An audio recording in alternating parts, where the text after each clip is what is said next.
Absolute resonance के इस episode की शुरुआत में हम देखते हैं कि जियांग क्विंग जो होती है कहती है कि प्रिंसेस क्या 4 स्टार एकेडमी भी फिनिश हो चुकी है। तो इस पर लैन यू जो होती है कहती है कि नहीं, अभी तक तो नहीं, और वैसे मैं तो जियांग क्विंग के जैसे डोमिनेट करना चाह रही थी, लेकिन ये वाकई में काफी बुरी बात है कि हमारी जो स्ट्रेंथ है वो काफी नहीं थी, बल्कि हमारे पास अब भी उम्मीद है कि हम एक और डिवाइन ट्री गोल्ड बेज को हासिल कर सकें। और वैसे तो इसे शुरुआती जीत में ही हासिल कर लेना चाहिए था। और फिर हमें 4 स्टार एकेडमी एरिना का सीन दिखाया जाता है, जहाँ पे हम समुद्र सा देखते हैं और इसके पानी के ऊपर एक बंदा खड़ा होता है जो कि और कोई नहीं लैन होता है, जिसने प्रिंसेस लोंग को हराया है। और ये कहता है कि सेंट जुआन स्टार के जो लोग हैं वो सच में काफी ज्यादा स्ट्रॉन्ग हैं। तो इस पर इसका अपोनेंट बंदा जो होता है वो भी पानी के ऊपर खड़ा होता है और कहता है कि बिल्कुल भी नहीं, बल्कि लैन वो तुम ही हो जो कि 4 स्टार एकेडमी में सबसे डिफिकल्ट अपोनेंट है। और ऐसा दिखता है कि मेरी जो फीलिंग थी वो काफी एक्यूरेट थी। तो इस पर लैन जो होता है ये कहते हैं कि ब्रदर गोंग, आप तो वाकई में काफी मॉडेस्ट हैं, और ये तो बस लकी था जो मैंने जाने अनजाने में जो मैंने एकेडमी के ट्रेजर मैनुअल को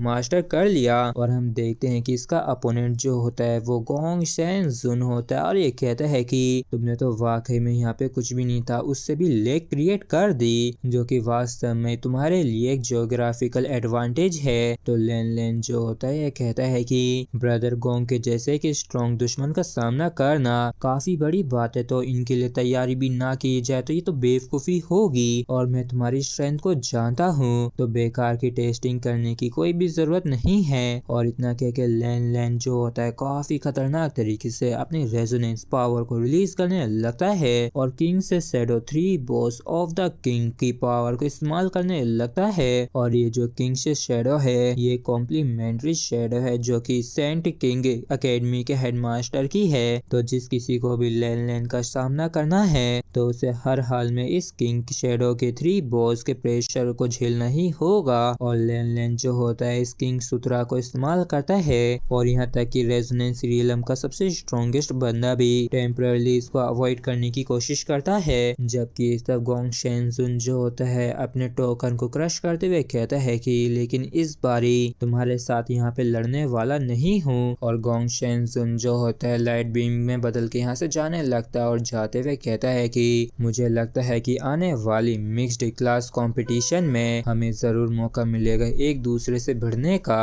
और इस तरीके से गोंग शेनजुन जो होता है अपने स्पिरिचुअल गॉड को क्रश कर देता है और अपने आप को एलिमिनेट कर लेता है। और ये जो रिजल्ट था ये एक तरीके से सभी के लिए अनएक्सपेक्टेड था, क्योंकि एक तरीके से सभी लोगों ने एक काफी खतरनाक बैटल की उम्मीद लगा रखी थी, बल्कि इसके बदले में क्या देखने को मिला कि एक साइड ही जीती है, वो भी बिना लड़े। और ये जो एकेडमी के बंदे होते हैं ये कहते हैं कि सेंट जुआन स्टार एकेडमी के जो लोग हैं ये सच में डरपोक है, ये वाकई में डिसअपॉइंटिंग था। जबकि कुछ जने जो होते हैं कहते हैं कि अभी ही तो समय था कि अपना पूरा जोर लगा के ये लड़ सकता था। और तभी एक बंदा जो होता है ये आगे आते हुए कहता है कि वाइस प्रेसिडेंट, हमारे जो चांसेस है जीतने के वो काफी बढ़ गए हैं। तो वाइस प्रिंसिपल जो होते हैं ये कहते हैं कि भले ही लैन की जो रेजोनेंस है वो एक 7th रैंक की है, लेकिन इसने किंग सूत्रा को मास्टर कर लिया है जिसे हेडमास्टर ने क्रिएट किया था, जो कि वाकई में काफी एक्स्ट्रा ऑर्डिनरी बात है। और फिर हमें सेंट जुआन एकेडमी का सीन दिखाया जाता है जहाँ पे गोंग शेनजुन जो होता है लौट आया होता है और ये कहता है कि वाइस प्रेसिडेंट सुजिन में जीतने में विफल हुआ और मुझे माफ कर दीजिए जो मैंने सभी को निराश कर दिया। तो सुजिन जो होती है ये कहती है कि तुमने पक्का ऐसा किसी वजह से ही किया होगा, तो बताओ हमें कि आखिर क्या कारण था। जबकि दूसरी होंगलियान जो होती है काफी गुस्से में भड़कते हुए कहती है कि सीनियर, आखिर आपने बस ऐसे ही क्यों हार मान ली, और जो फाइनल आउटकम था वो तो हमें सिर्फ तभी पता चलता ना जब हम वहाँ पे अपना पूरा जोर लगा के लड़ते, तो फिर आखिर आप वहाँ पे क्यों नहीं लड़े। तो गोंग शेनजुन जो होता है ये कहता है कि मैं इस चीज को लेके निश्चित नहीं था कि मैं किंग के 3 बॉस के सामने टिक सकूंगा या नहीं, और वो जो किंग शैडो को प्लांट किया गया था अगर वो मेरी कल्टीवेशन पे असर डाल देता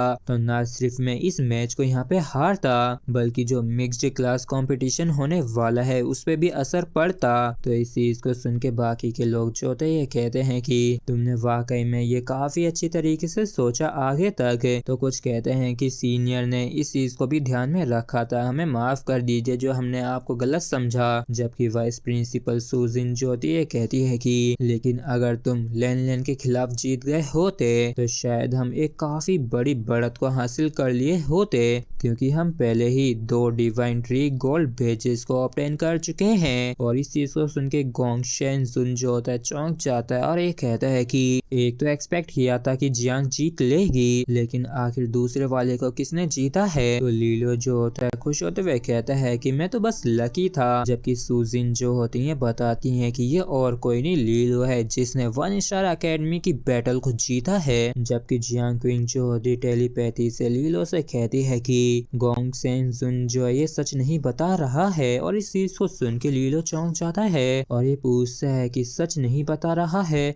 आखिर यहाँ पे क्या चल रहा है। तो जियांग क्विंग जो होती है कहती है कि वैसे तो मेरे पास कोई भी एविडेंस नहीं है, लेकिन मुझे ऐसी फीलिंग आ रही है जैसे कि गोंग शेन जुन जो है ये जीतना ही नहीं चाहता है। और इस चीज को सुन के लीलो भी चौंक जाता है। और इसी के साथ फ्रेंड्स हमारा एपिसोड यहीं पे खत्म होता है। अगर आप लोगों को वीडियो अच्छा लगा हो तो प्लीज चैनल को सब्सक्राइब और वीडियो को लाइक करना बिल्कुल भी ना भूलें। Thank you.